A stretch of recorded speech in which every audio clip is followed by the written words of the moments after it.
This is too much. Is this the result of our hustling? Is this a hustle haze? I can't see anything. Is this a hustle haze? I assume there's people out there asking questions. Oh! There we go. Oh, that's him. Those are the people you suggested might be there. Welcome to the third day of PAX Oz. Oh, there you are. There we are the whole time. All right, why don't you guys start lining up at the microphones here? Otherwise, this will be a very short Q&A. Certainly we will have enjoyed it. But questions are also good. And we'll go ahead and start on this side over here. Hey! Hello. So Mike and Jerry, I mean, obviously you talked about lines being crossed and it's happened for both of you. Obviously some people got upset about dick wolves, and you said something about women's lady parts that sort of set off a certain sector of the community, Mike. Yeah, and it's a delicate area. Well, that goes without saying. But I was just sort of wondering, I mean, how big a shitstorm would have to appear on the internet for you guys to sort of go, let's burn this down and walk away? There's no shitstorm big enough to do that. I mean, our jobs are rad. I mean, I get to fly around the world and have video game parties. If every once in a while people get mad at me, that's probably okay. I think a much better system is probably to apologize, learn, and then keep going. Cool. If I may, also, is there anything that either of you could do to each other to say, what would be the line that would be crossed for both of you? Oh, I absolutely know his lines. I'm sure he knows mine, yeah. Someday I'll cross it. When I'm done with him.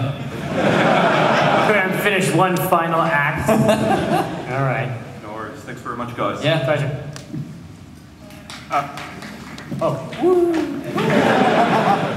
G'day, guys. I was just wondering if you've heard of the Australian concept of the barbecue coat of arms and your thoughts on it. The barbecue coat of arms? Okay, so what... Okay, hold on. We're going to cover a lot of Australian cultural information today. Please bear with us while we absorb it. Okay, First of all, is this real? Yes. Because this happens sometimes. Okay. Okay, so what it is in America, your coat of arms is the bald eagle. Big bald eagle. Is it? Okay. I'm told this on the internet. By so John America. I spoke to him at length, and he revealed... All right, go ahead. So on the Australian coat of arms, we've got the kangaroo and the emu. Yeah, exactly, this is the point. The barbecue coat of arms is you get a kangaroo and you get an emu, and you kill them and you carve them up. Presumably. Yeah, you throw them on the barbecue. You eat them. And then we eat them. This is, yeah, exactly right. It's an Australian concept. It's something that we do a lot. It came to the point at one point we had a flavour of chips, like potato chips, called the barbecue coat of arms. There were emu and kangaroo?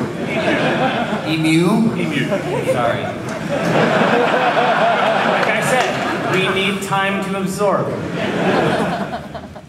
That sounds great. So can you, we need you to help us one more time, okay? Are you amenable? I am... Oh, are you amenable? All right, listen. Somebody told me yesterday that there is a Vegemite song. Yes. Okay, so I'm going to say 3, 2, 1, and then in the blank space after, I want to hear what it sounds like. It's like your national anthem. Is that it? All right, ready?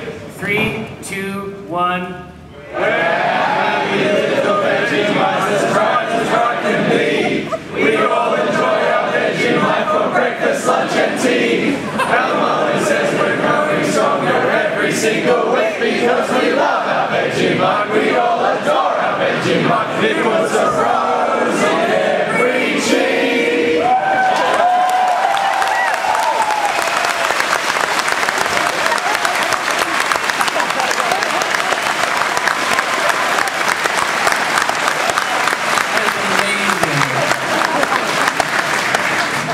So so much. Dude, and listen, you were selling it hardcore. Yeah. You had like hand motions and stuff. Oh yeah, the cheeks were rosy as hell. All right, go ahead. That's right. Thanks, obviously, to Vegemite. Right. Oh, yeah, it's your turn. Go ahead. You. Firstly, shout out to all the nerd fighters.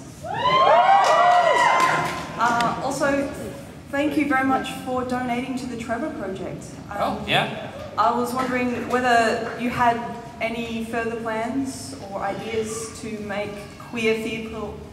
Queer people. See, I had not heard about the people. This is another example of something we don't yet know about. Yes, I'm a people. Nice to meet you all. Queer people feel welcome in gaming. Welcome.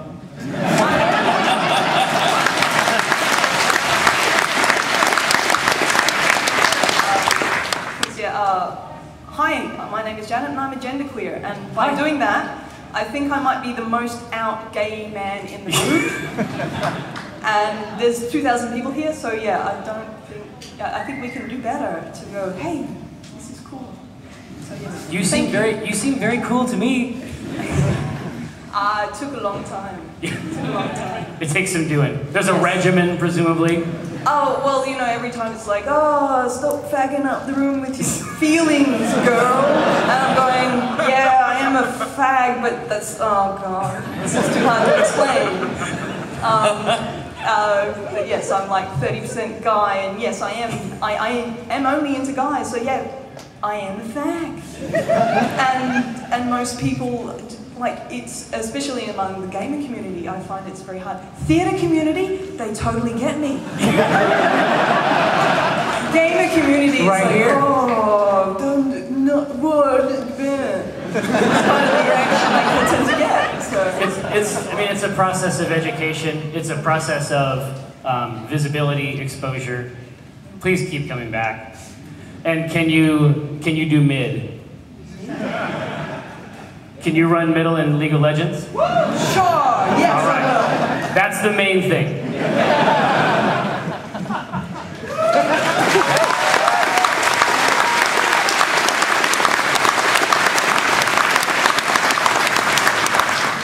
Oh, hey guys. I just kind of want to get your advice on something. Basically, my father introduced me to video games. He bought me the first Tomb Raider when I was quite young. We used to play it together. He used to take over when I was too scared to go home the next. Oh yeah, and there's wolves. Watch out for the wolves. There's a tyrannosaur. Yeah, scared the crap out of me. Basically, he's nearing 70 now, and he can't really play video games anymore. Like, he just doesn't really have the hand-eye coordination, doesn't kind of understand what happens on the screen quick enough to react to it. Basically, but he sees me playing video games, and he's so impressed and like wondrous about what games have become now. Yeah. And I can see the jealousy, like that I get to play these games and he can't. Yeah. And so what I want, like, more than anything, is to be able to play through a game with my dad again. And I was wondering, if you guys, as fathers who are still gamers, just wondering if you had any advice on how I might do that. Man, you know what might work? Because so if a game requires too much in the way of speedy reaction, yeah, it's not gonna be fun. It's gonna be frustrating. But I mean, did he teach you to play chess too? Yeah, a bit. Maybe XCOM? Oh yeah. Right? So he'll appreciate this because obviously it's very methodical. You're choosing your turns. And I mean, you can play it on as big a screen as you need to. Yeah. It's legible even on a big screen. And you'll be able to talk about the tech trees and how to handle certain missions together. And you can go in and name each of your individual soldiers so you guys can both have some ownership over it. I think XCOM might be a good call. Okay, cool. Thank you very much. Oh, here, hold on 1 second. There's 2 pieces of outstanding business. I apologize, we need to manage them right away. The first is that someone asked me what I would have called Penny Arcade if I hadn't called it Penny Arcade. Oh yeah.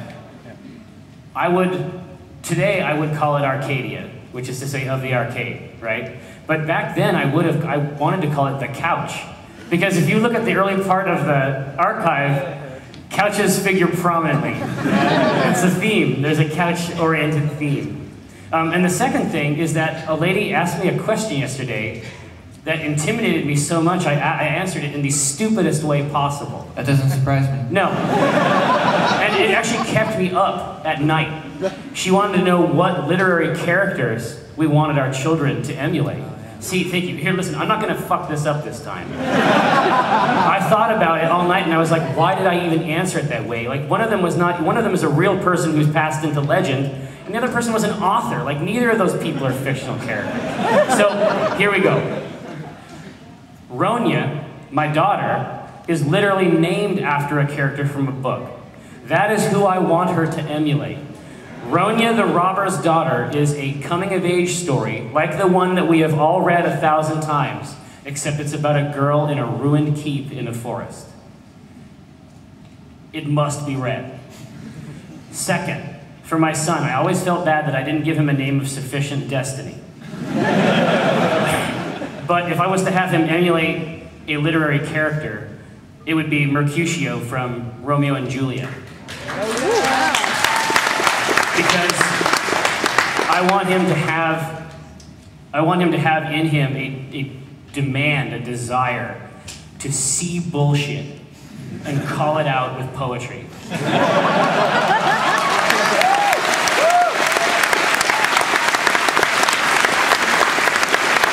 I do not want him to die by being stabbed. Everything up to that is a keeper. Are we satisfied? Okay. Now we can go. Hey guys. Hey. So one of the things that's well publicized about PAX and that makes it different from a lot of the other cons is that you guys have like a supposed ban on booth babes at the expo hall. So I'm just wondering, what's with all the booth babes in the expo hall? We actually had this question this morning at the media Q&A. I mean, the reality is that I assume you're talking about the World of Tanks ladies? Well, actually the Sennheiser girls were the ones that accosted me first, but also the Sennheiser girls. Yes, I Sorry, we might have... mean, we did ask the World of Tank girls to put some leggings on, which helped, I guess, a little. I don't know. The problem is that my opinion is that it's not just, you know, the way that they dress or their appearance or anything. It's the fact that they're supposedly using their sexuality to sell something. Well, yeah. that happens a lot, man. Yeah, no, I mean, the reality is that to avoid that? Well, when one of these companies is going to go to a show like PAX, that is just a box that gets checked off. Like, it's just assumed that you have to have them. It's a part of the crew that they send to any show. And so when we say we don't allow that, 90% of the time they think we're kidding. Right? They think, oh, right, okay. Sure, we don't allow that. Okay. And so when they show up and we say, please put some clothes on, they're very surprised. But it's a constant battle that we fight at every PAX to try and keep that as minimal as possible. Yeah. So after so many years, though, like, how is it still? No, it's in a new country. Yeah. It's all new vendors. It's all new companies setting up their stuff. I would say that right now PAX Prime is pretty solid, and that took us years to beat into them the fact that we don't want that there. Well, I think it's really good that you guys have like taken a stand on it and keep doing it. No, we'll keep pushing.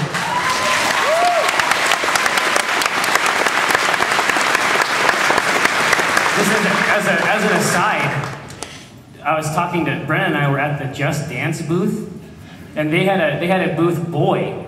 That guy is an amazing dancer. He is sick. Yeah. You have to see this dude. And so, but he was flipping out and going wild and really getting his. And he had a cut in his jeans right over this region. And it was tantalizing. I mean, it was offensive. Anyway, go check it out. Hey guys. Hey. I have a question and an offering for you as well. A sack of some kind. Yeah. Well, I saw since you guys hadn't tried Vegemite until just yesterday in the Make a Strip panel, I figured you probably haven't been too adventurous with our other great offerings. So these are not congealed hatred in a jar.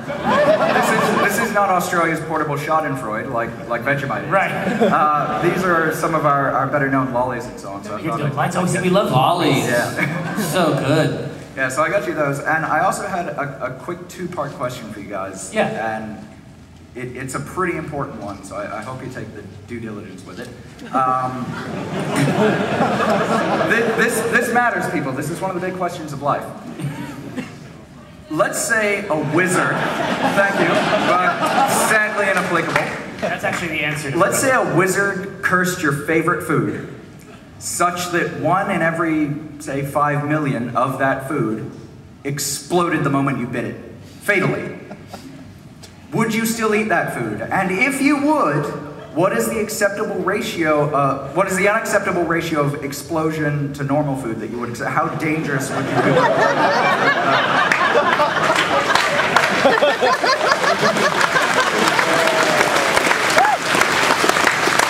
I would not eat that food. I think that even minute chance that my food will explode and kill me is enough to make me not eat it.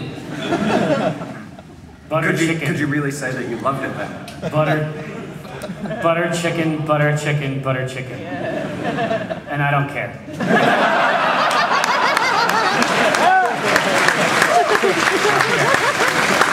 Bring those candies up.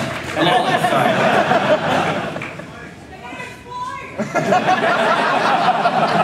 Yeah. Was that foreshadowing? Is that This is an assassination attempt.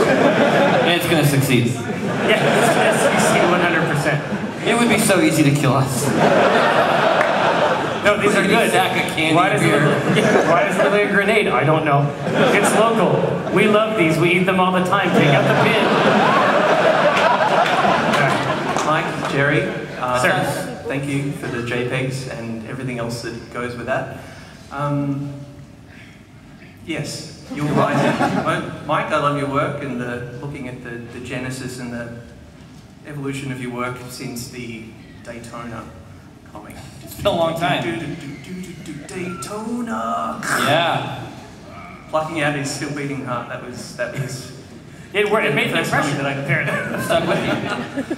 Yeah, but your writing, I'm doing a degree at the moment, primary teaching, and banging degree in psychology. No, to teach small people to take over the world. Yeah. Your writing inspires me. In my course, there are a lot of essays that I have to write that are like banging my head against a wall of words. They don't seem to count for anything, but to read your words and have them, words can do so much, and you don't have to, excuse me. Right question. Penfold, shush. Let's make out. So, thank you. I would very much like to come and give you a hug if that's fine, but I will ask my question first. Yeah. Scott and Chris. Chris and Scott. You leave them at the office every time you come to PAX? We put out a water dish. Yeah. We have somebody check in on them. We're not cruel. We have a webcam. They can look after themselves, but they can also fuck with your shit. No, listen. I mean, or is Kate looking after them? The reason that we feel safe is because they're actually at San Diego Comic-Con. They're not just running around. That's why you're peeing everywhere. Exactly. I mean, my hope, when I got a mail right before I came down, like the last mail that came through before we were asked to deactivate our devices was from Chris. And the subject line was like, going to PAX Australia, and then the message body said, I think I've made a terrible mistake. And I think that he is right. And so I will work on this. I will see what I can do to bring them over. Perfect. Also, I spoke to to table tennis at PAX. It's a space issue because historically we haven't had ping pong at PAX because we need Robert to run the show and not to shark people at ping pong. You need to get your hands on this guy now. Oh yeah, yeah, it's gonna happen. Oh, yeah. We'll go over here. Let's make this happen.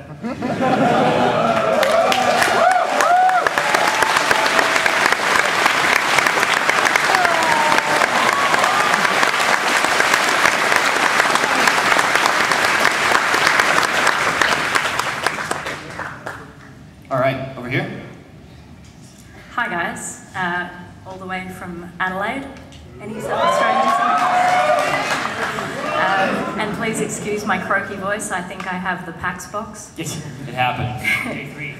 My question is for Jerry. I was just wondering if you were to grace us with your wordsmithery in book form, what genre would it be? What genre? What genre of book?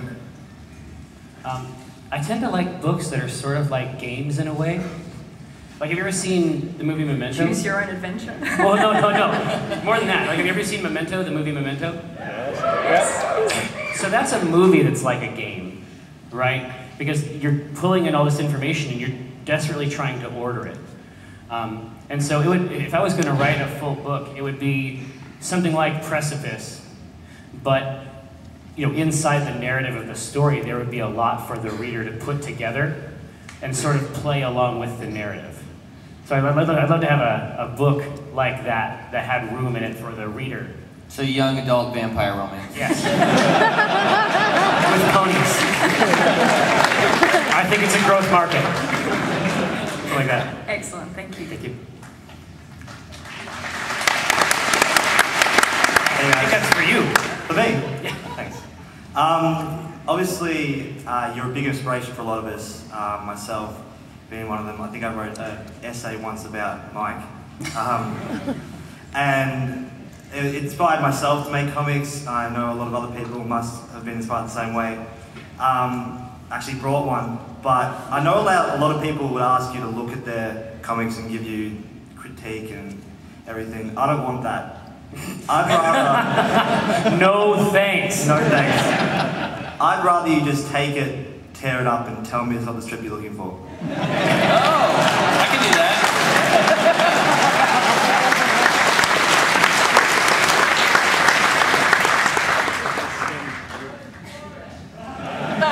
So I'll pretend to have a strip. We'll look at it together. Friends, is it high concept?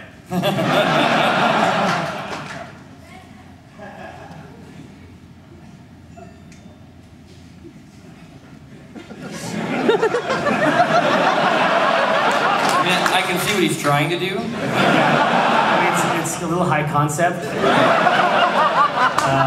Oh, hold on. What's your name? Liam. What is it? Liam. Liam? Liam? Yeah? I'm sorry, but you are not the strip we're searching for.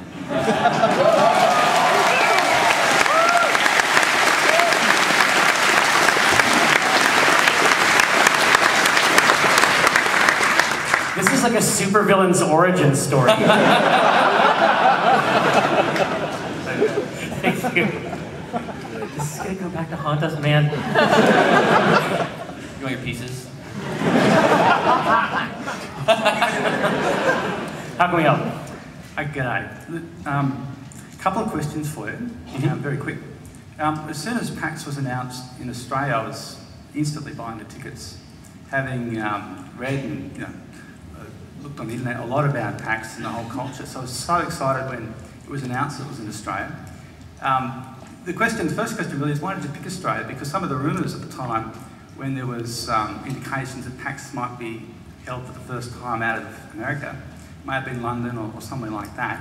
And why Melbourne, given that you've got to fly the extra hour or two, whereas you could have been in Brisbane or Sydney? You must have really liked Melbourne. That's the first question. Well, we actually did a survey of attendees and exhibitors and asked if we were to do another PAX outside of the country, where would you want to be? And by far, Australia was the #1 choice. So. Yeah. I mean,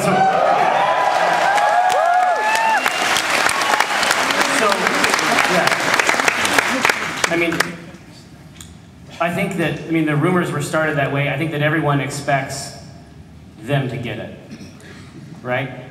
That was our expectation, and we run the goddamn thing. But you couldn't have looked at this poll and done it any other place. You guys really wanted it to happen. You really wanted us to come.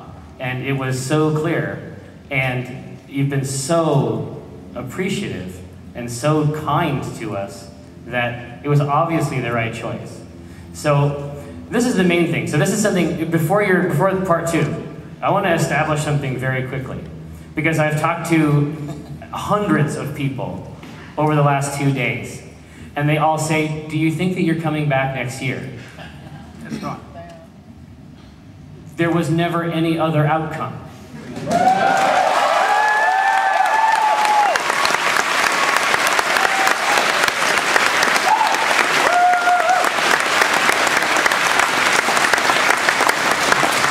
Do you have the term shits and giggles? Yes. Do you think I'm doing this for shits and giggles?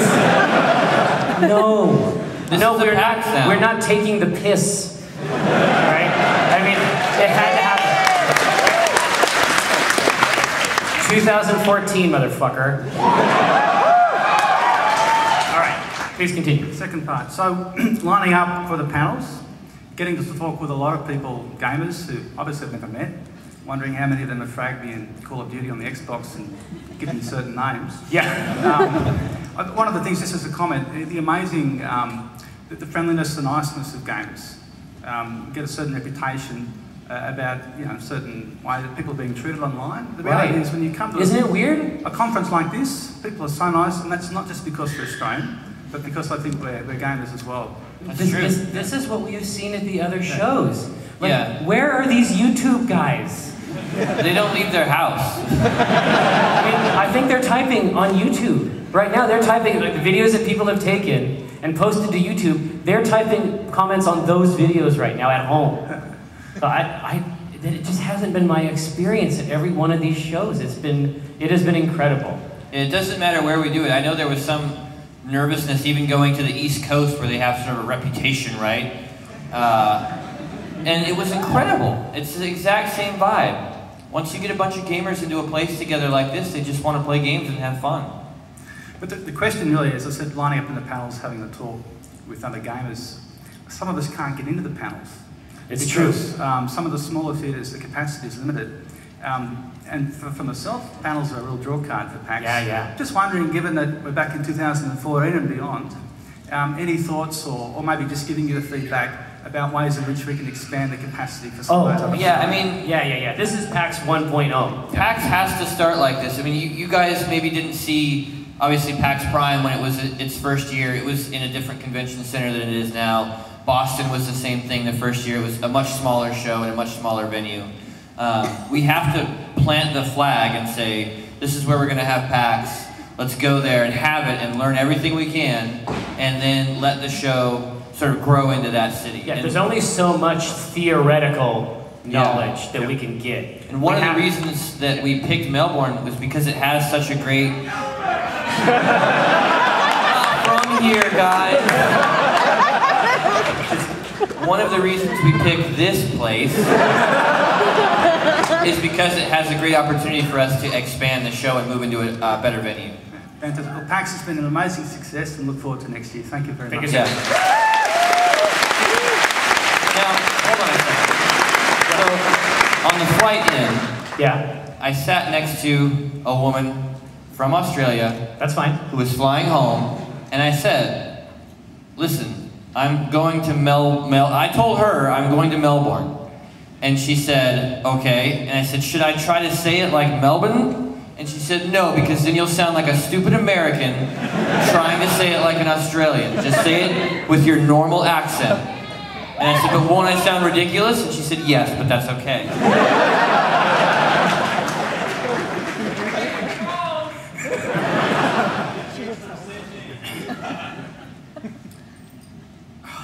That's right. It's all right, man. Do you know what sandwiches I brought with me today? I have a suspicion what kind of sandwiches you might have brought with you today. Okay, no.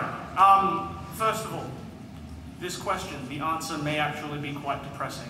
So you may opt for another question, the answer of which I can't guarantee is an improvement, but... Mike. Oh. There we go. Yes. Jerry. Oh, yeah, what? Gabe and Tycho. Yes. Penny Arcade. Also. PAX. Automata, Lookouts, Sand, Child's Play. Yeah. JPEGs. JPEGs galore. I agree with you so far. My Penny Arcadex, which I completed yesterday. Exquisite. Wow. The You caught them all. None of this would have existed if the two of you had never met. What would have happened in that horrifying negaverse? Yeah, I would be working retail, selling shit, probably electronics, maybe managing. Ooh. Yeah, but probably not.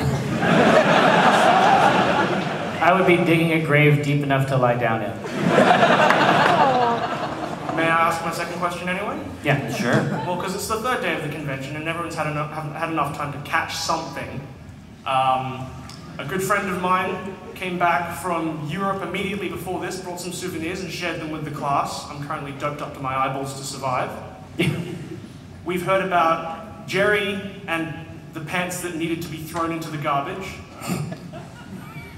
Hold on, you actually heard that story? The world remembers. It's on the internet. It is on the internet. Really? Oh, no. I didn't know that. That was recorded. The camera was there, you did. Oh, sorry.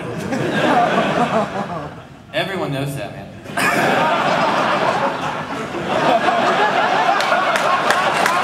That is like that is.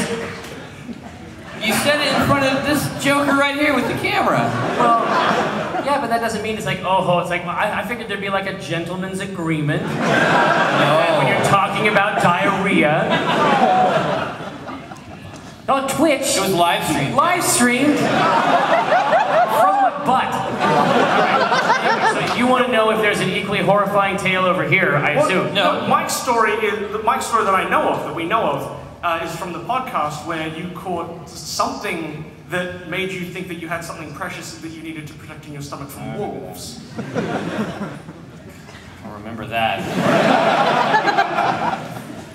The question is, has it ever gotten worse than that? No. He threw the pants away. I drove home naked from the waist down. If I had been pulled over for speeding, I would have gone to jail. I'm gonna let you know, driving home naked from the waist down, that's a Saturday night here. Yeah. All right, thank you. See ya.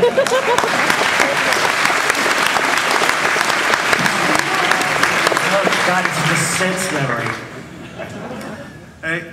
Hey. All right, going back to when you first started gaming, if you had to pick a game that was responsible for kind of fostering your love of gaming, and you could only name one, what would it be? Oh, yeah, that would be way back. Let me think. That's a long time ago.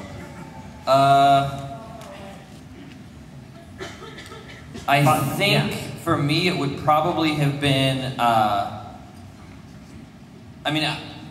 Originally it was Pong. I mean, that was the first one I played. Sears actually came out with it's a department store in the U.S. And they had their own Pong machine. That's all it did. It wasn't even an Atari. Like, they played multiple games. It just played Pong. Wow. And my dad worked in the service department at the time where they had to repair things that they sold at Sears. And one of the things they were going to start selling was this Pong machine. And in order for the technicians to know how to fix it, they gave every one of them one. So my dad brought home this Pong machine. And from that point on, I never stopped playing games. Yeah. I mean, for me, the first game I really remember seriously playing was chess. And as you see, like, we have the big tabletop thing. Like, to my mind, tabletop games and video games, like, it's all about systems. Like, I like them both for the same reason. And I can remember that, my parents were married in Germany for a while. And when they came home, like before I was, X10, they had a marble chessboard, and they had the two armies were all pewter sculpts that were 4 to 5 inches tall. and they were alive for all intents and purposes. And I remember my dad teaching me to play chess, and I remember the first time I beat him, and he didn't know how to feel. He didn't know if he should be proud or angry. And I know that. I know that exact feeling now. Awesome, thanks.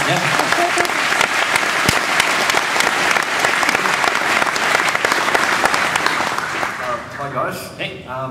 Some time ago you both did a comic about, I think it was Mike going to Gabe's school and being asked to draw some incredibly age-inappropriate characters from video games. Yeah, I think we have a couple. I think we actually have a couple strips in that. Yeah, so he asked me to draw Slender Man. Yeah, that was it, exactly.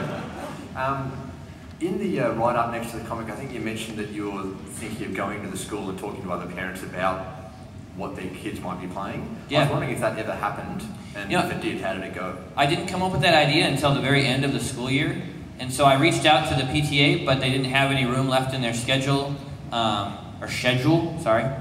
They didn't have any room left, so I'm going to work on it this summer, and then in the fall, when school starts back up again, I'll go in and do the lesson. But yeah, I think it's super important. I think that parents need to know what their kids are playing. In the neighborhood that we live in, there's a lot of boys sort of around the same age as my son. It's all like 8-year-olds and 9-year-olds, and our house is sort of the house that they all congregate at to play games. And so I talk to them about what they're playing at home and what their gaming, hobbies are. And I wonder sometimes if their parents actually know what they're playing. And so I think a lesson like that for parents would be great. Any chance we might be able to hear about the results of that? Yeah, absolutely. I mean, once I have that done, I'll post it for sure. Yeah, I mean, I think the optimal outcome would be if we could actually make, like I was saying before, like a set of slides. Like a presentation. Like a presentation that had art, right? It's not dry information. It's actually very interesting stuff, but no one has thought to put it together, so. Thank you very much. Yeah.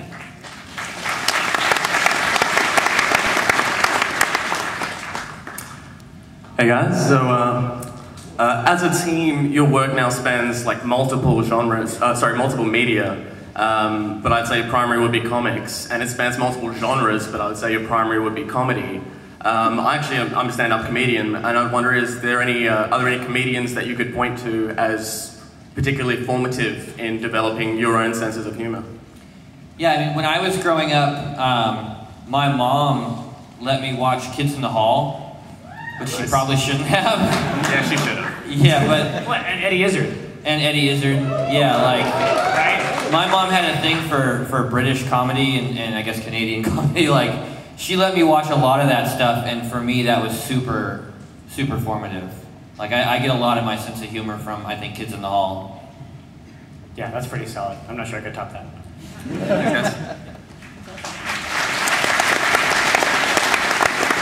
Hello. Hey. My question's for Mike. I'm right here. What do you miss about drawing with pen and paper, and how is the transition to the Wacom? Or what was the first part? What do you miss about drawing with? Oh, what do I miss? Yeah. There's very little that I miss. In fact, when I go back now and I do draw with pen and paper, I find my hand reaching for the Control-Z. I've actually seen this. Like his hand on the side of the notebook. I've seen it go, yeah. Trying to undo that last mistake. The transition has been great. Especially now I'm drawing on the Microsoft Surface, which I talk about a little bit on the site. Like, it's portable. I can draw on an airplane. I can draw sitting on the couch. Like, it's been fantastic. You can draw a strip right here on stage. I mean, yeah. No, the switch to digital, I love it. I wouldn't go back. Even the texture, like even the texture of the tip. I'm completely used to it now. Yeah. Thank you very much. Yeah.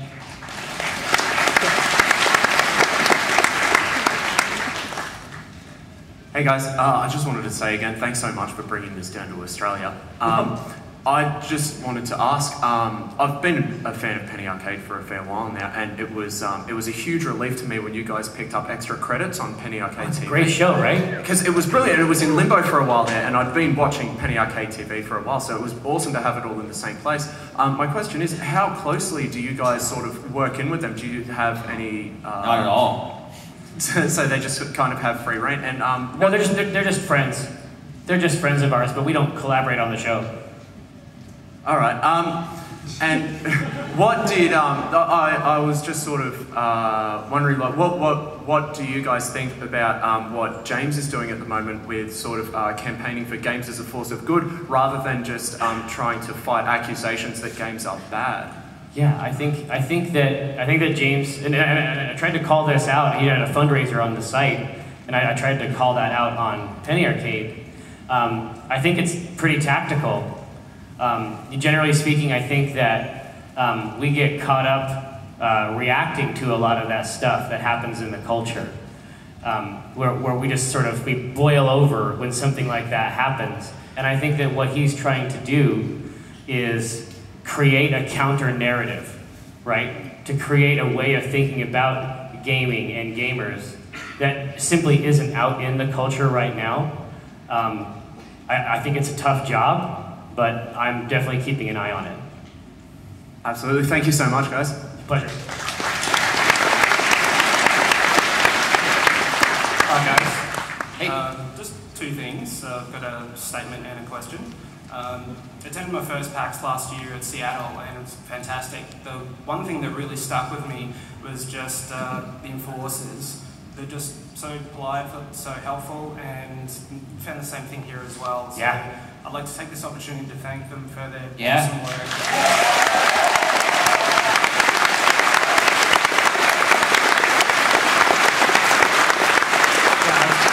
I've described them as the spine of PAX, and I haven't come up with a better way to describe it since then. Very apt. My question, as someone who's looking to apply to be an enforcer next year, what's the best piece of advice you would have? Thank you. I mean, you should probably talk to an enforcer, would be my guess. Yeah. Kristen is actually the one that runs that. She's usually in the queue room. I mean, I would imagine that talking to her this year and telling her how, what you want to do would be a great first step. Yeah, and I've talked to enforcers who say that they started as attendees and then started enforcing, and they would never, all they want to do is enforce. Like, they want to help make the show the best that it can be, which is pretty impressive. Yeah, I've heard it's like the second half of the show. Yeah. Yep. Yeah, I would search out and find Kristen. Oh, thank you. Yeah. Thank you.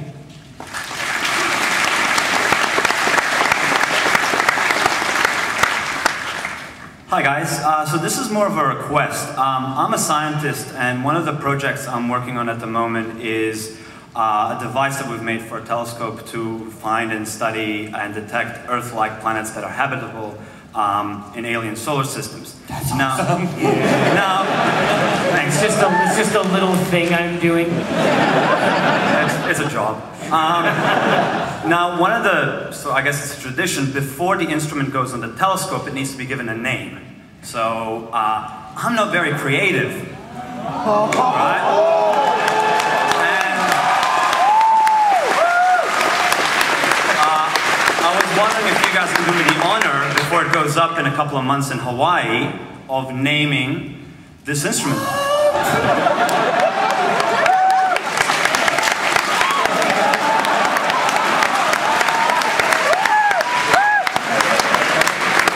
Can I put one caveat to that?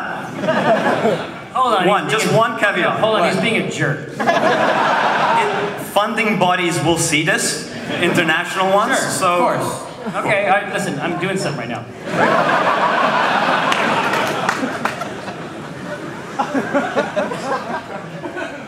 That is my real one. You can't just say that one and then have that be, we have to have a real one as well. I have no idea. It describes what it does.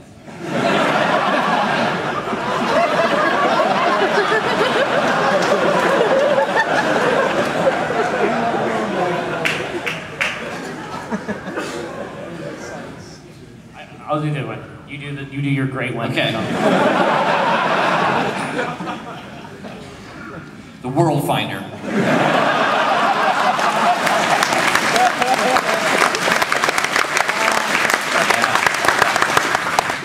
So if you make some pasta. Pasta? Okay. Fuck, man, I don't know. If you make some pasta and then you take the pasta out and you pour it into something that strains the water out, what do you call that? I like the sieve. Because you're basically straining the universe, right? And you're trying to catch the world. World Finder. Yeah. Sieve sounds like it would be in a real science fiction book. Can we do the world finding sieve? World sieve. World sieve. All right. World sieve. World sieve.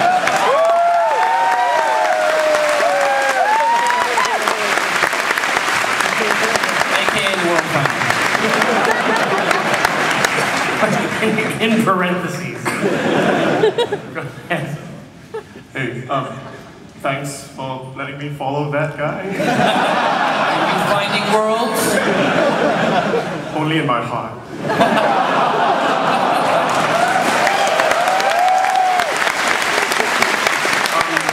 I just have a statement and a question.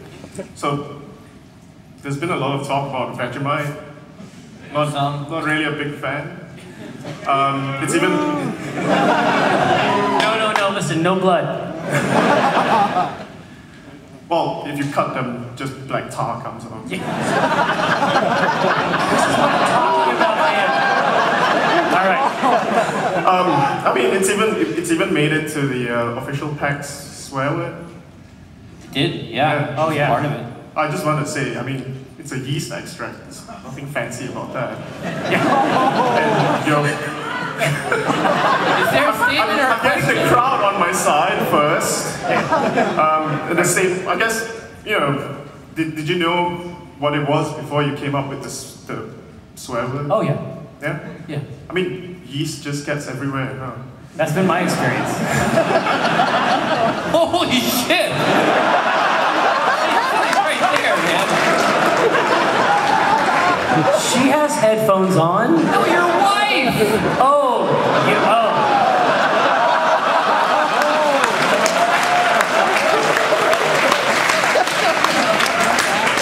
I'm so sorry, Brian. Oh, I'm so sorry about your yeasty... No, okay. Well, for the proper question, I know you guys have done Penny Arcade, just the two of you, for quite a while. Yeah. And recently, well, not so recently, you guys started the Trenches with Scott Kurtz. Yeah, it's great. So how's the experience working with I mean, you guys have been partnered for so long. How's the experience changed, like working with someone else on a comic that goes up? You know what? It's much harder for Scott than it is for us. Yeah, I mean, we worked together for so long that collaborating with another person is pretty natural. Scott was just by himself trying to come up with comic strips, and so trying to integrate one or two more people into that process, I think, is more difficult for him. Okay. Following up on that, is there anyone in the whole wide world you would want to collaborate on something? Oh, yeah, Chris Stroud. And that's happening. That's happening.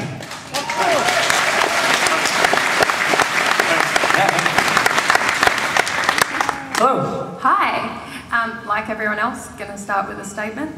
I didn't see it until the end of the first day when I was leaving, but as I was walking out, I saw the big welcome home, and I just thought it was actually really appropriate because I don't know about anyone else, but when I'm talking to people in general everyday life, I get a lot of blank looks, especially at my wedding with our wedding cake, which was Portal themed. 5 people at the wedding understood it, and I said to the girl who's making the cake, this is going to be big on the internet. But my question was about the pins, of course, because who came up with Penny Arcade? Did you expect it to be as big as it is? Because I know before this Q&A there was that awkward moment where I inadvertently told Mike he was useless to me because he didn't have any PAX East pins. It's okay. Awkward turtle. Yeah, I mean, I didn't come up. I came up with it in the sense that I stole it from Disneyland. But yeah, I had been trying to get our merchandise guy and sort of everyone else at Penny Arcade to jump on the pin bandwagon for about 4 years. And finally they agreed. I honestly did not know if it would be a success or not. Like, I know that when I go to Disneyland, I love the pin trading. And thinking about the sort of person that comes to PAX, the sort of completionist gamer who has to catch them all. It's cruel. It's cruel in a way. I thought that you all might appreciate it as well. But no, I've been really pleased. Like, it's my favorite thing about PAX is pin trading. Because I would give my left arm for the rest of the PAX East. I have no more pins, I'm sorry. I've been hunting them down all weekend. And You're looking for PAX East pins, right? Yeah, I've got everything else. If there's anyone in here who's willing to trade away a PAX East pin. Oh no, my right arm. I'm left-handed, so my right arm. Yeah, if you want some flesh or something. Zombies in the audience. That's right. Here, if you've got PAX East pins. Thanks. Thank you. Oh, hi. All right, so I've got 2 questions. Firstly, I've met a couple of people this weekend who've come along just because it was like a gaming thing. They didn't particularly know much about Penny Arcade, which I thought was a little weird, to be honest. But have you ever had a scenario, more at your PAXs, or generally somewhere where you thought you would be well known, that you've kind of had to go, do you know who I am? Oh, and listen, he has the best story about people, at East. Oh, at East, at PAX East during setup, I was walking through the exhibition hall. The only people in there were exhibitors and people building the booths because it was, it was still early. And a guy comes up to me, and I can always tell when someone's making that beeline for me, like, they're coming to get a signature or whatever. And he walks up, and I was like, yeah, here we go. And he said, you are one of the judges on Strip Search. Yeah. But yeah, if someone doesn't recognize me, I don't feel any need to press the issue. No, the young lady that was just up here a second ago had no idea who I was. She told me I was useless. I didn't have any PAX East pins. Yeah, that's 2 or 3 seconds of relaxation. Yeah. That's good. All right, now the second question is kind of a bit more in depth because in the first Q&A you were talking, how did Penny Arcade start? And it was like 2 college buddies who did this and did that and that sort of thing. No college. No college. Yeah, it's roommates, whatever Yeah. it was, yeah. Yes. And then, so from that you came to a period where somebody else asked a question where, how do you end up at a point where as co-workers you didn't know that you were going to Disneyland at the same time? Yeah. We don't talk to each other if we're not writing a comic strip. Yeah, I mean, I think that a lot of people think that we maybe hang out together or go to movies. But that comes from, you were roommates who collaborated and created this awesome empire. Yeah, so, it wasn't great living together. I mean, it was a constant war of aggression. Yeah. It was bi-directional. I think that at some level we resent that we need the other. Would you say that's... Well, you were late getting here. Yeah. And it was like time to go on. You weren't here yet, and I was like, I can do it. I mean, I can answer the questions. It's interesting because I work in a workplace where I am the only gamer out of about 10, say about 10 people in my office. And I don't particularly get on well with a lot of the other people that are there, but we work together. I know what they do on the weekends and what they're going to do on their weeks off. I just don't know how you work with somebody and I have no idea. But we've been working together for 20 years. Like, the only reason that is successful is because we don't hang out together. We're not friends. Like, you always hear that thing like, don't work with your friends, it won't last. Yeah, I mean, working with friends is a famously bad thing to do. Much like working with your wife and that sort of thing. Sure. I mean, yeah, I would find that very difficult. But when it comes to our relationship,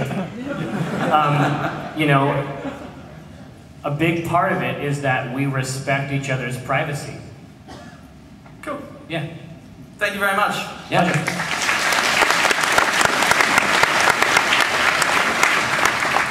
Good afternoon. I've got one for Mike and one for Jerry. Fire away. Mike, You spoke not long ago about your Surface. You flew over here with your Surface. You drew yesterday on your Surface. What about your glass? We haven't heard about it for a while. The Google Glass? Yeah. So weird. I don't know about the Google Glass. Originally, I thought I would be able to use it to record myself drawing. Like, I thought that would be great. Right now, I have like a GoPro camera on an armature that sort of sits over my shoulder. The problem, though, with the Google Glass is that if you try to record for any extended amount of time, this little computer on your forehead starts to heat up and burn your head. So it's great for like, I'm climbing a mountain, here's 5 seconds. Or I'm in a hot air balloon, here's 5 seconds, right? But if you actually want to record, it takes me 2 hours maybe to draw a comic. I would melt my face. And then the rest of the time, I find it incredibly awkward to have it out in public because I feel super rude. Like, I mean, it's like walking around with a cell phone up to your ear and a camera in the other hand. Just all the time walking up to people like that. And it doesn't make any sense. So I don't know, I think that it's interesting, but it's not for me. So Jerry, just then you talked about that you resent being stuck to Mike to make this comment. If you could replace him with, say, one of the strip search artists or another, which one would you choose? Let's see, out of this. What?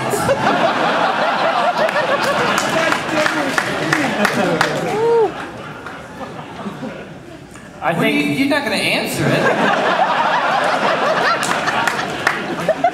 If you had to. Makinara. I think that he and I can make beautiful music together. And quickly, have you used frutescent in a sentence yet? What? Which what? Frutescent. I have no. Frutescent is going to be in the post, man. You got to give me time. Thanks. Yeah, thanks. Alright. This one might end up being mostly for Jerry, but if you want to join in, that would be tops. I have been informed that you know a sea shanty. What? How? What? And why do you know that? Because I was informed. The internet, man, it's the shit. He does know one, it's true. Yeah. Yeah. Do you want a seat? Okay.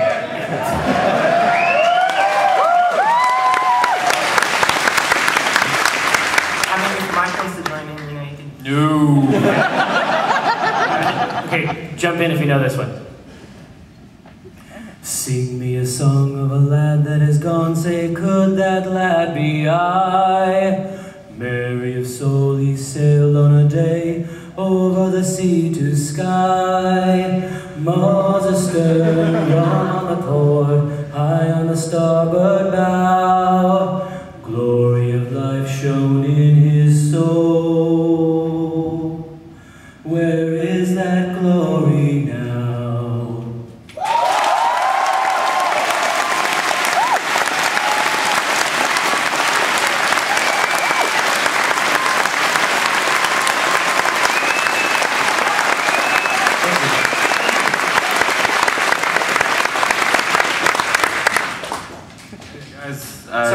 This is a big deal for me. My circulation is very increased. Deep breath, deep breath. Yeah, I'd just like to thank you for the years and years of comics and this, and because it just gives a sense of community and warmth and love to a subculture that for many years didn't have that in abundance. Thank you.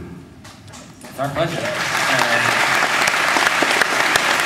I'd like to thank you specifically for the strip where Steve Jobs punches the organs out of one of his tech guys. That got me through a lot of tough nights. I didn't wank to your comic.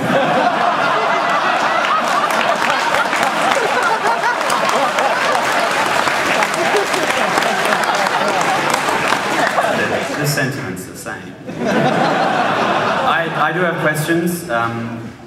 First of all, Jerry, I talked to you on Friday, just very briefly, and I revealed to you that I have a particular set of skills, and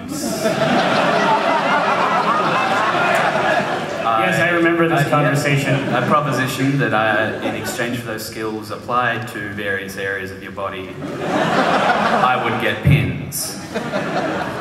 You said, come back with pins, and you can get all up on this. I've got pins. I don't remember.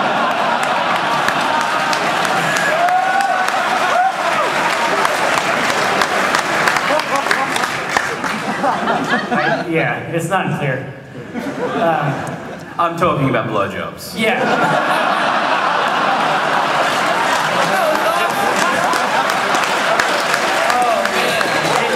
When I heard it seemed ambiguous. Yeah. I didn't know. I wasn't really clear. Yeah, we can work out the pin thing. Just come up here real quick. I do have a second question. Me and all my mates, we adore D&D. We got into 4th Ed because of the podcast you guys did. Yeah. They are also enthusiasts. Yeah. But we have a serious problem. We are pieces of shit when it comes to organising sessions. We play about a session a month. Is there any way that we can properly and facilitate sessions, and specifically, second part, when we do them, whoever's DMing seems to be either really over-prepared or horribly under-prepared. Is there like a golden rule for DMing that you guys have? My rule ended up being to give myself about 45 minutes before the game to really sort of knuckle down and think about it. Before that, I might have spent, days and days, and I found that it wasn't worth it. Whereas most of the time, if it's sort of off the cuff, those were the best nights, right? Where everyone is sort of involved and the story is just coming off the top of your head. Those were always the best games. Have you ever seen? I'd say an hour, 45 minutes tops. Yeah. Have you ever seen a Roll20? No. Do a quick search for Roll20, just one word. It's a not right now. In a little bit, when you have some leisure time. Try to check it out because it's basically an online set of tools to facilitate play. And then, if you're not able to get all together and make it happen, it's a pretty robust set of tools to do remote play even for groups. It might be much easier for your crew to go that route. We even did encounters via email where, you just submit a roll and then we talk out the story via email back and forth, and those were super fun. There's lots of online rollers to keep people honest, and it seems like, much as in other parts of life, perhaps technology is the answer. All right. Thanks, guys.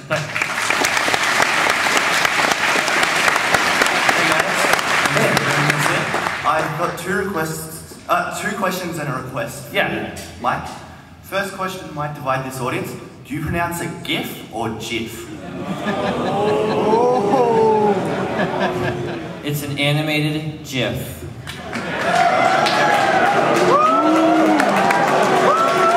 And all the carefully calibrated community work turns The into creator of the format says that it is GIF. Doesn't matter.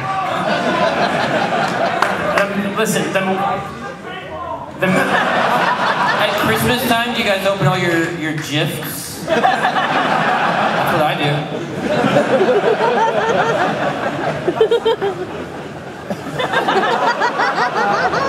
The second question is, what piece of artwork you've worked together is most memorable for you, or like your favorite?